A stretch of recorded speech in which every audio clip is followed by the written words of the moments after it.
Hi, everyone, and welcome to our Strategies for Successful Nominations webinar. I'm Lexi Champion, National Director of Step Ahead, and I'm so excited to have you all here today. When we think about nominations, it's easy to focus on the logistics behind the nominations, the forms, the deadlines, the checklists. All of that are important, but at the heart of every nomination is a story, and it's about recognizing someone for their impact, inspiring others, and shaping the future of manufacturing. And it's about shining a light on the people whose contributions might otherwise go unseen and giving them a platform that can inspire the industry. And that's what our session today is all about. Not just how to submit a nomination, but how to tell a powerful story that truly celebrates the person behind it. Now, to set the stage for today, the Step Ahead Awards are part of the Manufacturing Institute's broader Step Ahead initiative, which is focused on celebrating and supporting women and allies in manufacturing. Each year, we recognize over 130 leaders at every level, from shop floor to C-suite. And these individuals are making an outsized impact in their companies, their communities, and across the industry. For those of you who have been involved with Women Make America in the past, you've noticed that we have evolved the program this year. So wanted to share a few of those kind of key updates for 2016. We've relaunched the program as Step Ahead, the program's original name, to reflect our expanded mission to support women and allies in manufacturing.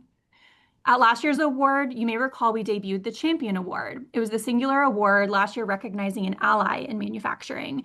And due to the success of that award, we're expanding the Champion Award into a full category, and we'll recognize up to 15 individuals for their allyship and commitment to fostering workplaces where all talent can thrive. We've also evolved the criteria for the emerging leader category. It no longer has an age requirement associated with it, but instead, eligibility is now based on fewer than 10 years of experience in the manufacturing sector. Now, that means we can recognize through this category both early stage professionals as well as those who've maybe made career transitions into the manufacturing sector. So take, for example, maybe someone who's transitioning from military service into a manufacturing career. This award category now kind of gives us a platform to recognize those stories and those leaders.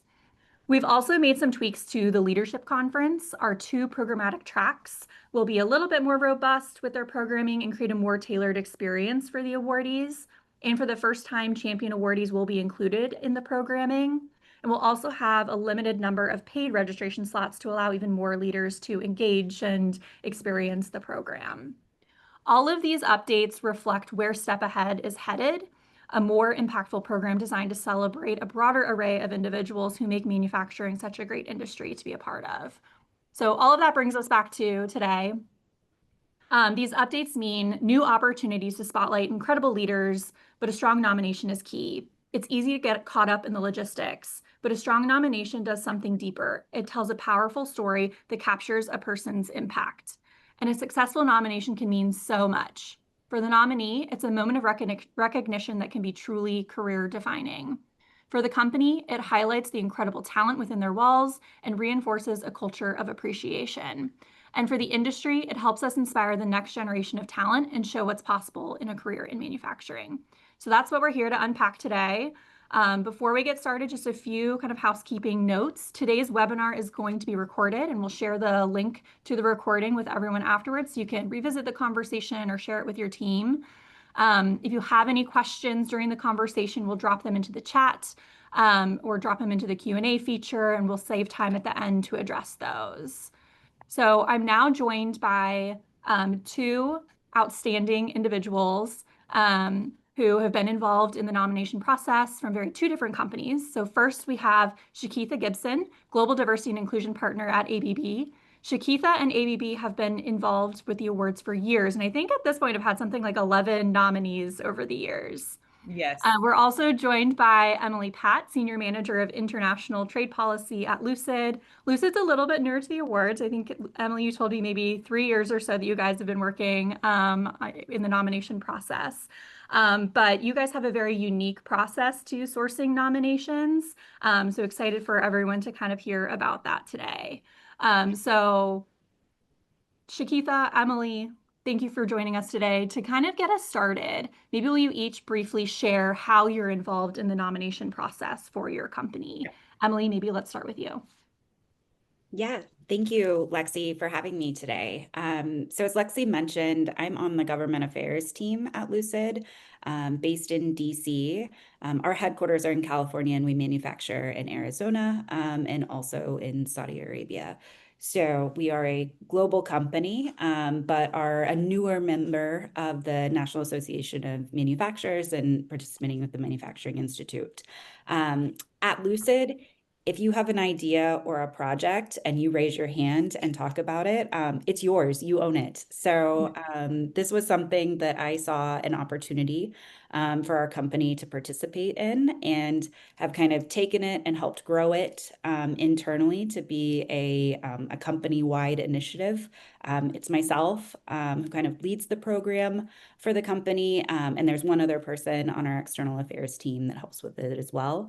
We pull in folks from all across the company to help throughout the process, but it's really just us two leading it for Lucid. Yeah, pretty much the same at ABB. Oddly enough, we were introduced to this amazing organization and award system through our government relations department. So, but they didn't keep it, like yours. They didn't own it, Emily. They passed it off to our HR team, and then from there, it landed with me in the inclusion space. And so I just take the responsibility of kind of coordinating internally the process for us and how we submit nominations and walking us all the way through to the awards in DC. Thank you, ladies. Now, before we dive into how to craft a strong nomination, I want to kind of start with a higher level with the why. Because at the end of the day, these awards are really about the people that all you guys work with. It's about telling the stories of the leaders who are making an impact, inspiring their teams, and shaping the future of manufacturing. And sometimes the ripple effects go far beyond recognition. So, Emily, I want you to think back to maybe one nomination that you're proudest of. What stands out about that, and what impact did it have on the nominee and maybe even the broader team and company? Yeah, definitely. So, the one nomination that stands out to me, hands down, is our 2025 honoree, Amber McClellan. She leads our manufacturing logistics team in Arizona and also in KSA. She's not only incredible at her job, but she's deeply committed to mentoring women in the industry, which really helped make her stand out. A fun fact, this was last year was our third year nominating her to the Manufacturing Institute. And she said to us when we told her we were going to nominate her, she's like, guys, thank you. Make this my last year. I want other women at Lucid to be nominated nationally and be able to experience this program. So I'm so thankful that she was selected, and those at Manufacturing Institute saw her value. From our end, my colleague Scott and I really took a lot of time and energy on her nomination because we knew it was going to be the last year that we nominated her. We pulled from years prior because different people had nominated her internally and had different insights. But we really tried to make it shine. And we've seen this really like elevate her and her career internally in the company. I'll talk a little bit about it later, but we really spotlight these individuals. And, we've seen how she feels about it. And she's really become an ambassador for this program internally, and kind of sharing that wealth with others. Awesome. And Shakitha, I'd like to hear from your perspective here as well. When you've seen someone from ABB recognized through these awards, what have you seen that that recognition has meant to them, and how has that recognition maybe rippled across ABB?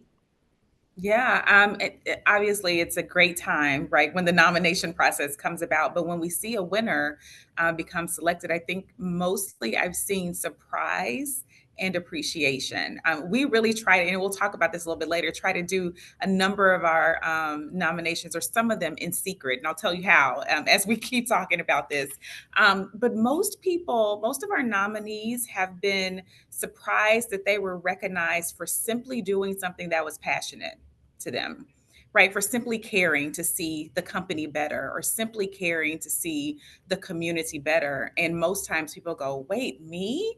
you're recognizing me. Why does that matter? And so it builds confidence, right? It makes individuals continue to want to do that type of work. And it also inspires others when they see that recognition happening to be a voice and be a brighter star in the organization and the community, because they see that we are recognizing, we appreciate it, and we will say thank you out loud.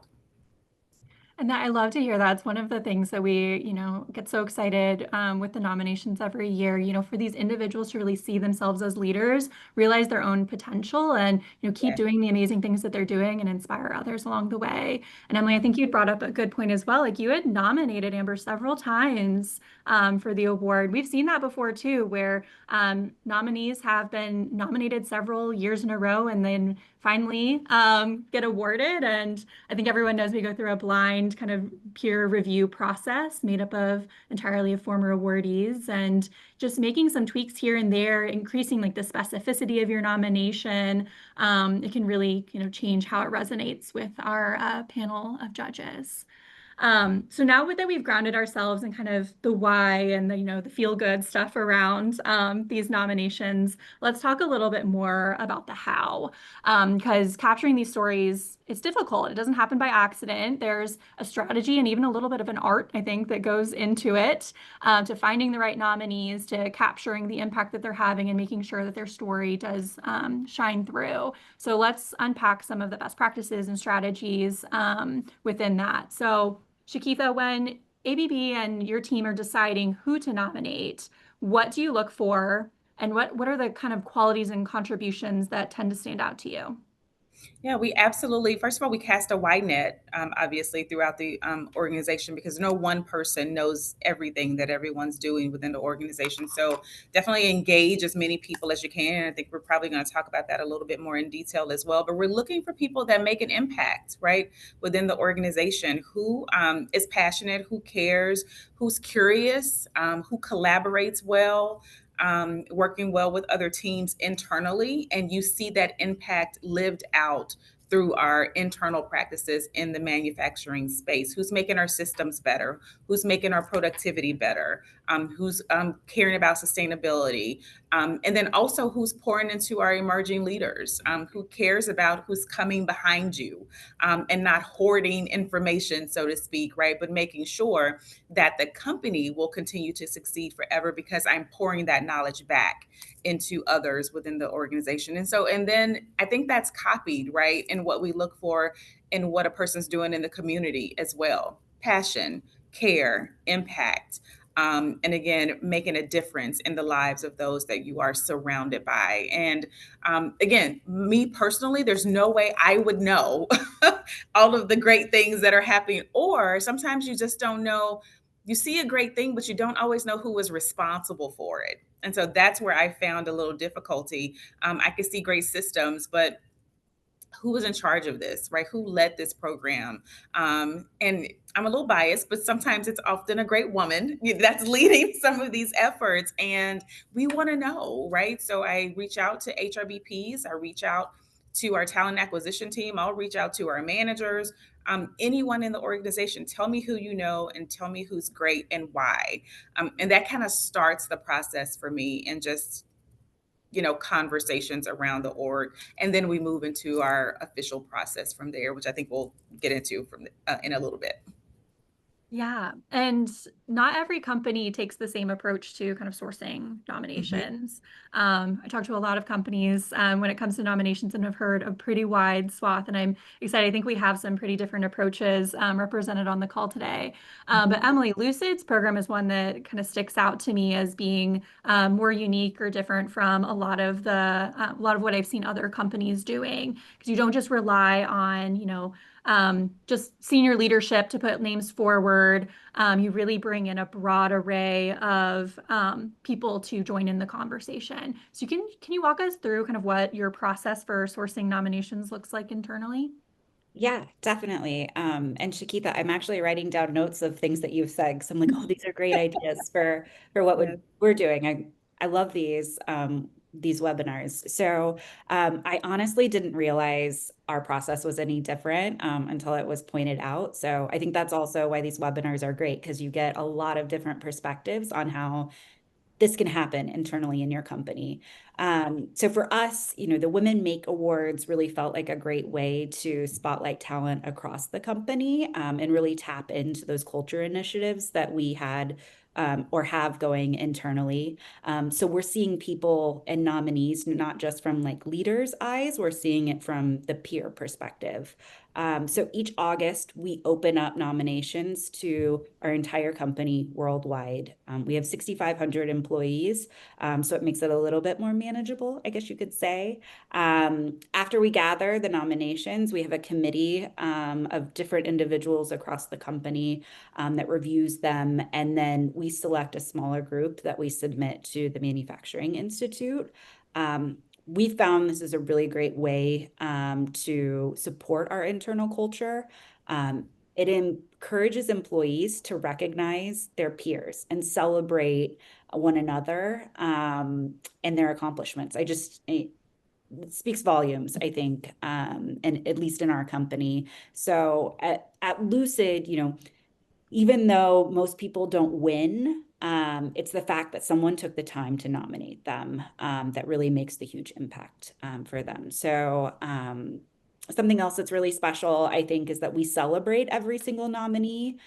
We feature them at a company all hands. So that's the meeting once a quarter that everyone in the company watches. We share stories on our website about each one of the nominees. Last year, we gave them professional headshots, which was like a really great takeaway for them. And then we also do like an internal celebration. We host a brunch at our different sites where leadership joins and the nominators who nominated them to hand out kind of like a Lucid specific award. So this approach has really worked for our company, and it's really supported our culture at Lucid. I imagine involving, such a broad array of folks in the process can help surface maybe some talent that might otherwise be overlooked, or you guys may not know are contributing such awesome things to the company. Have you seen that happen? Yes, definitely. There are those names that are always going to come up year after year. Like it's the talent that everyone knows about. But this process really does uncover people that might not be seen otherwise. You could have someone that's on the manufacturing floor that's, just completely elevated, and leadership now is able to see like there's someone doing a lot of great work there, and we should be recognizing that. Um, we really tried to focus this year on improving our nominations and supporting our nominators, because as important as the nominees are, like those getting people to nominate is equally important at our company. So we've done an internal webinar similar to this. I take a lot of examples from these that you guys host, but we also kind of developed a Lucid specific toolkit for our nominators. So they have all the tips at their fingertips. And all the tools that they need to draft those nominations. So there's really nothing holding them back, no excuses that can be made for not nominating a peer. Love that. So once you've identified the right nominee, how do you approach telling their story? Shakitha, why don't you go first? I'm sorry, you broke up just a little bit for me. Once you've identified the right nominee, how do you approach telling their story? Yeah, so once we've identified them, and we use we use a small team of leaders to kind of help us comb through the nominations, and then we also use past winners, right? Because they've been through the process, they understand Women Make or now Step Ahead again, and what they're going to go through. They understand their story and how the new story would compare, right? And so they kind of helped us craft the information to put into the site to answer all of the step ahead questions. We really ask a lot of peer questions. So I mentioned this kind of secrecy thing earlier, and we don't do this every time, but sometimes we really have like an insider who will talk to this employee that we want to nominate to find out more specifically about their story. Hey, tell me about that, book drive you put together in your community again. I want to learn more about it, just casually, to get them to kind of speak to it, and then we'll have someone in the background kind of put their nomination together.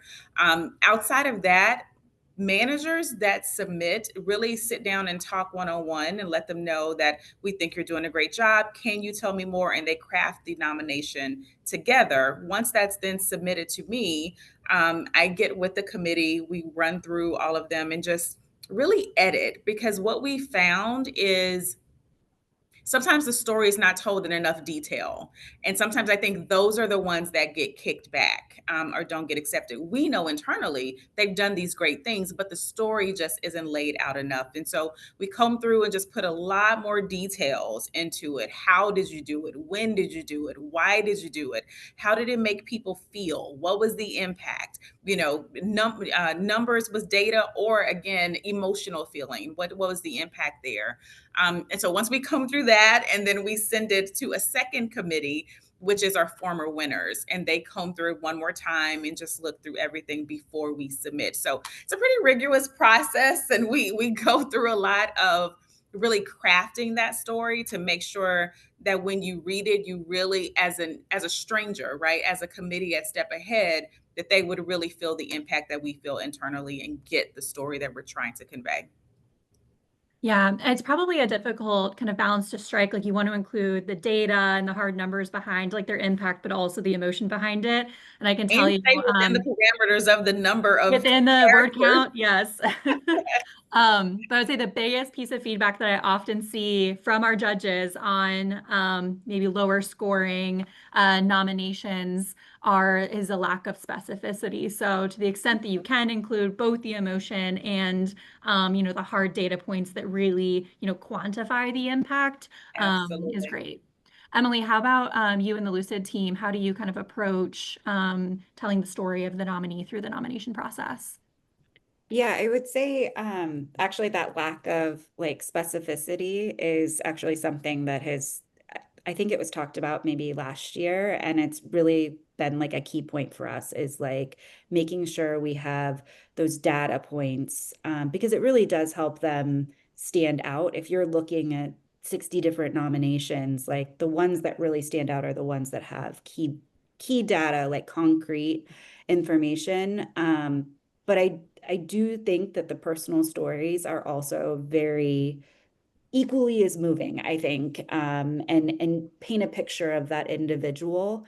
For us, it really means something if it's like someone who's been mentored by this person nominates them, and it's like, this is how they impacted my career, and how they've helped improve me as an employee at Lucid. So those stories are like equally important. So yes, the number count is challenging sometimes, but if we can get pieces of each of those things in those nominations, that's what we're really trying to put together.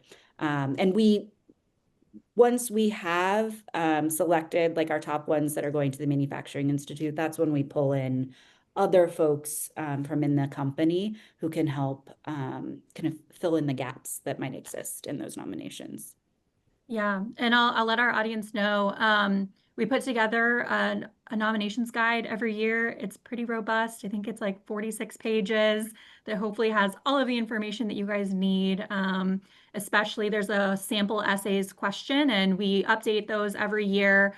So the sample essays that are in there in this current 2026 version are 100-point scoring submissions from last year. So that those hopefully give everyone a good sense of kind of the balance to strike between, again, those data and the hard numbers that quantify the impact, but also the emotion and the story behind it. There's one specific area on the nomination form that I know trips up a lot of people, the question about the nominee's involvement in their community. And for a lot of nominators, it's easy to write about someone's impact at work. You're seeing it on a day-to-day basis, but it can be harder to capture what they're doing outside of the workplace when you may not know all of the details. Yeah. So, Emily, how does Lucid kind of handle that? Do you have strategies for kind of uncovering that side of the story of what a nominee is doing within their community? Yeah, and I would say like even for a company that's featured here today, like this is our biggest challenge, because people do see how amazing these nominees are at work, but sometimes they don't know what you do outside of your 9 to 5 or your shift that you're working. So it's really kind of been placed on us, our team that kind of refines the nominations to reach out to the nominee and say, like, what are you doing in the community? If we recognize there's gaps in it, like usually they're the ones that are able to kind of fill in that information.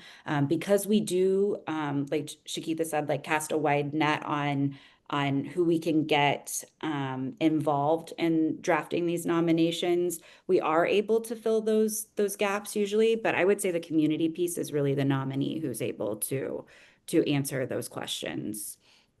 Shakitha, you said you kind of have, secret folks who are trying to find out tidbits of information about the nominee. Can you talk a little bit more about that and how it pertains to maybe this like community engagement aspect of the nomination form? Yeah, it's not easy. Let me say that. It's not easy. The normal thing we do is exactly what Emily said. We would have the nominee kind of tell us what they do in the community. But I'm thinking about this one particular example where one of our committee members, we secretly nominated her, and she had no idea, right? And so, and she was a winner. So we had someone else just kind of ask her, to make small conversation to kind of find out, what do you do after work? What do you like to do in the community? I love to do XYZ. I love to give back. Do you give back in any kind of way in your community? And it's really a way to make employees just engage with each other anyway, and just, really promote team morale and collaboration within the organization, which I hope we're all doing anyway, as a normal. Like, we should know, especially I encourage our leaders, you should know a little bit about each of your employees, right? And so if we're following that model throughout our employee life cycle, then it's easy to kind of do follow-up questions. But literally, I would go to an HRBP and say, hey, we're really thinking about nominating Susie, for Step Ahead this year. Can you have some short conversations with her, or ask some of her peers about anything you may know of that she's doing in the community? Again, that's very difficult. It does not work except for in small circumstances where the person has kind of a workplace buddy or a workplace bestie, that I like to say. And then you could kind of get some inside information. But normally we would be asking the nominee to share that. I'm seeing someone dropped in the chat. They do a lot of social media stalking as well. And I I've wonder, had a person do Google, like Google yeah, someone's name before and just kind of see what pops up. And it actually led to good results. And we found yeah. out some good I information. I wonder if you know that maybe your nominee's on the board of a specific nonprofit in the community. Have you Right. ever talked to that nonprofit to, seek out additional information from them? I don't know. I have not. I don't know, Emily, I don't know if you have it lucid. I have not done that. Reached out to an external organization. Yeah. No. Maybe a thought if it's relevant for, folks on the call, if you're comfortable with that in order to, get additional insight on those pieces, that could be a possible tactic there. Yeah, that's a Um, good idea.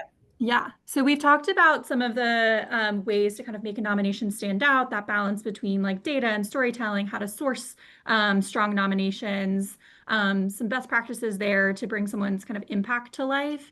But some of the, sometimes we learn the most from moments when things don't go perfectly.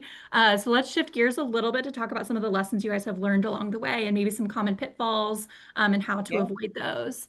So maybe Shakitha, we'll start with you. Looking Yeah. back, what's maybe like a mistake that you all have made throughout the nomination process or seen others make in writing or submitting the nominations? I'm going to say two really quickly. One I've kind of already talked about, and that's just not providing enough detail. Definitely detail is the way to go, and not really sharing the specifics of what the nominations or the nominee has done. But the biggest one, I think, and there's been many, that's why I'm thinking, many mistakes in this learning process. The biggest one is probably waiting too long to Mhm. start the process. If you don't start this process, August, maybe precedents are early September, you are going to be behind, because there is a ramp up to get people excited about it, to get people prepared, to gather information for the nominees, submit it to your internal process first, give you time to review before you have to submit to Women Make. And sometimes people are busy. right? You just think about the busyness of the people in your organization, and if you wait too long, we've waited too long, and ended up submitting, 3 or 4 nominees when I think we have up to 10, just because of time's sake. And so that's probably the biggest thing biggest other thing I would mention today is get the process started as soon as you can. Yeah, and I'll add another change that we've made for this year with the addition of the Champion Award category is that limit is now 12 nominations, but it's 10 Okay, across the Honorary and Emerging Leader categories and then 2 for the Champion category. that's awesome. Um, yep. But Emily, what about Lucid? I mean, you guys haven't been doing this as long, but I'm sure maybe some of those mistakes are fresher to mind as a result. As Shakitha said, this process always catches up with me. Like you realize it's mid-August, you're like, oh my gosh, I forgot like the workload that like Mhm. gets put on you through this. It's a labor of love for us, so I Mhm. will never say that I don't want to do it, but for some reason my mind always forgets. Yeah. So that is definitely a mistake on our end. But I would say it's not necessarily a mistake, but something I often wonder if other companies experience this as well is the differences in nominations based on the locations where people are at. Something, we have a headquarters that is, you know, primarily, like HR engineering, those roles. And then we have our manufacturing facility, and the types of nominations that we get are very different. And sometimes at the Manufacturing Institute, it's less built out. As far as like the detail in the nominations. So we've had to really put a lot of investment into making sure that we get a balance of nominations because we don't want it to be like too heavy at headquarters and not have very many from manufacturing. So we've worked with a lot of HR volunteers to help pinpoint, who those nominees can be, and then if someone's going to nominate them, help with the drafting side of it so that we can have really standout nominations at both places. So that's been a real challenge for us, and maybe I don't know if I necessarily would call it a mistake, but something that we've really had to work through. Yeah. And I know our team was not as helpful with, the time constraints because we opened up nominations a little bit later this year than we have in the past. But, that was to ensure that we could roll out the new name and all of the changes effectively. But if you guys ever have, and this goes towards our panelists as well as the audience, if you ever have ideas for how we can make this a lighter lift for your teams, please let us know. We're always here to hear what ideas you guys have to make this as smooth of a process as possible for everyone. So now I guess I'll ask you guys if you had to give one kind of don't do this tip to everyone here, what would that be? I have mine. If I'm Yeah, go ahead, All right. Emily. Don't underestimate how meaningful it is to nominate someone. If there is someone you are thinking about nominating, nominate them. Yeah, Because just the act of nominating someone is, I would say, more important than actually winning the award. It I means a agree. lot for that person, their career. It's just a really impactful thing that you can do for someone else in your company. Yeah, I have to second that. I was thinking along those lines, and you said it perfectly. Definitely nominate, and definitely don't think that the person hasn't done enough before you nominate. Give us a chance to help you dig through those details and uncover kind of making the nomination breathe throughout the process. Because again, we can ask many questions and find out more information to kind of build out that nomination or that nominee's story, like we said before. Sometimes the smallest thing is just the headline, and then we have to go through the work to uncover the full story. It's clear from everyone you're putting a lot of thought into this process, and I think that's exactly what makes these awards so special is, the time and attention that our nominators are putting into recognizing the awesome people within their companies. Before we wrap up, I want to cover a couple kind of like key pieces of information as we head into the rest of the nomination process. And I do have one more question for our panelists. But really want to, just continue to highlight these nominations are more than just a recognition. Every time you submit a nomination, you're honoring an individual and you're helping tell the story of manufacturing today and helping shape its future. You're building stronger workplaces by highlighting the role models within your company, and you're celebrating the people who are driving innovation, solving complex problems, and shaping the future of the industry. And when we talk about the power of nominations, that's what we mean. It's not just paperwork, it's impact. So I'd love for our panelists to leave everyone with a final thought. If you had one tip for submitting a powerful nomination, what would it be?